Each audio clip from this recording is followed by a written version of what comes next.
ایک ایسا بادشاہ جس کی فوج اتنی بڑی تھی کہ جب وہ چلتے تھے تو شہروں کے شہر دھوپ میں گھل جاتے تھے، جس کا غرور فرعون سے زیادہ، جس کا خزانہ قارون سے بھی بھرا ہوا، اور جس کا نام سن کے بادشاہوں کی راتوں کی نیند اڑ جاتی ہو۔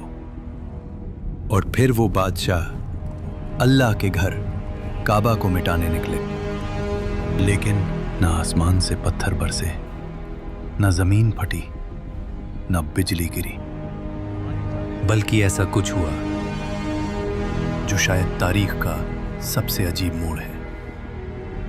وہ بادشاہ جو کعبہ کو گرانے آیا تھا، وہی کعبہ کا سب سے پہلا خادم بن گیا، لیکن اس کی قوم پر ایک دن آسمان پھٹ جاتا ہے، سیلاب شہروں کو بہا لے جاتا ہے، اور وہ قوم جو کل تک غرور اور طاقت میں گمراہ ہو چکی تھی، آج وہی طاقت پانی میں مٹ چکی تھی۔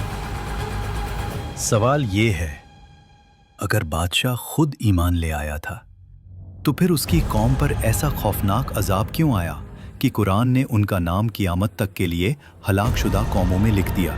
قوم تبا کا تعلق عرب کے سب سے نیچے والے علاقے سے تھا، یمن۔ تفسیر ابن کثیر کے مطابق ایک وقت تھا جب یمن دنیا کا سب سے امیر ملک تھا، سونا پہاڑوں سے نکلتا تھا، صاف پانی دریاؤں میں بہتا تھا، شہروں کے گرد پھلوں سے بھرے ہوئے باغ تھے، ان کے تجارتی راستے پوری دنیا میں پھیلے ہوئے تھے۔ اس سلطنت کا نام تھا ہمیار ایمپائر، اور ان کے بادشاہوں کا لقب تھا تبا۔ جیسے مصر کے بادشاہ فرعون، ویسے ہی یمن کے بادشاہ تبا۔ ان سب میں سب سے خوفناک، سب سے طاقتور ایک نام ابھرتا ہے، ابو کریب اسد تبا الہمیاری۔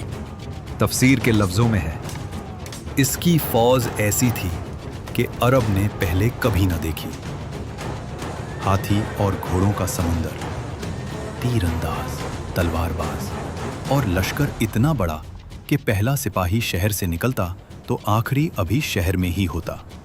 اور تبا کا نعرہ تھا، میں زمین کا خدا ہوں، جو میری حدود میں آئے یا تو میرا ہوگا یا مٹی کا۔ فتح کرتے کرتے یہ لشکر پہنچتا ہے عرب کے ایک خاموش علاقے میں، یثرب۔ آج کا مدینہ، اس وقت صرف کھجور کے باغات، کچھ یہودی قبیلے اور ایک عجیب سی سکون والی ہوا۔ تبا نے حکم دیا، کل صبح اس شہر کو جلا دیں گے۔ لیکن اس رات اس کے خواب میں ایک نورانی شخص آتا ہے جو کہتا ہے، اس زمین کو چھوڑ دے، یہاں میرا رسول آنے والا ہے۔ تبا گھبرا کر اٹھتا ہے۔ صبح یثرب کے ربی خود اس کے دربار میں آتے ہیں۔ اے بادشاہ، اگر تو نے اس زمین کو چھوا، تیری بادشاہت کا نام و نشان مٹ جائے گا۔ تم مجھے دھمکی دے رہے ہو؟ میں وہ ہوں جو شہروں کو سانس لینے دیتا ہوں۔ ہم تجھے نہیں، اس نبی کے رب کا پیغام سنا رہے ہیں جو یہاں ہجرت کرے گا۔ تفسیر ابن کثیر کے مطابق یہ سن کر تبا کے جسم پر لرزہ طاری ہو گیا۔ اس نے پہلی بار محسوس کیا کہ کوئی قوت ہے جو اس کے تکبر سے بھی بڑی ہے، اور وہ پہلی دفعہ اپنی فوج کو پیچھے ہٹاتا ہے۔ مگر شیطان ابھی خاموش نہیں تھا۔ کچھ لوگ تبا کے کان میں پھونکتے ہیں، عرب کے بیچ ایک گھر ہے جسے کعبہ کہتے ہیں، لوگ وہاں سونا چڑھاتے ہیں، اگر ہم اسے لوٹ لیں تو عرب گھٹنوں پر آ جائے گا۔ تبا مسکرایا۔ لشکر مکہ کی طرف مڑتا ہے، لیکن جیسے ہی وہ حدود میں داخل ہوتا ہے، تفسیر کے مطابق تبا پر اچانک ایک بیماری آتی ہے۔